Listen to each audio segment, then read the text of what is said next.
when we get a thunderstorm, that would be great. I was reading early morning. I was reading Apostle Paul, and a phrase came up in 3 of the different readings that I had from Paul. So I figured it was important to spend a minute with this. He's talking about the goal of the church to the Romans and to the Colossians, and this phrase came up, and I thought it was really good for the church today to hear this. As I thought about it, he said, "We make it our aim to please God." And as I've already spent a little time with that, I'm probably going to spend quite a bit more time with that over the next week or so, of how we can do that.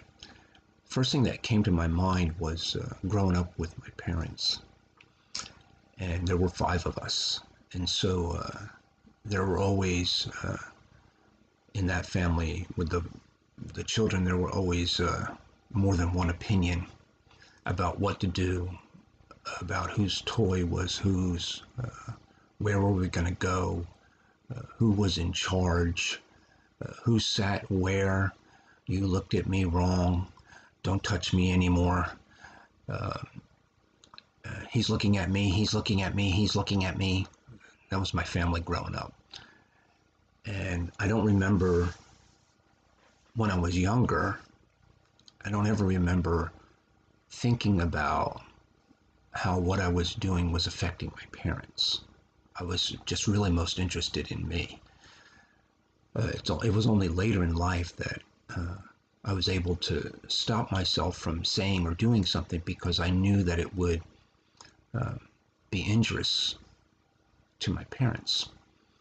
And I think sometimes when we're in the life of the church, we are mostly like little children who look and think and want kind of what we want. And we don't stop to think sometimes, how is this affecting our Heavenly Father? Our aim is this our aim here to please God in this? Or is our aim to get our way, to have ourselves heard, to feel like someone cares about me? And I think it would be good for me, it's going to be good for me to examine and figure out, is what I'm doing pleasing God? Or am I just mostly interested in me?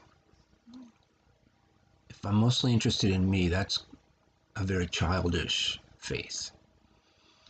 And it needs some work, some tender care, or perhaps some chastising. So I wanted you to know what I'm thinking about this week. I'm thinking about, is what I'm doing pleasing God? Because that really should be the number one desire of my heart. So I pray for you, and I pray that you do what pleases your Heavenly Father.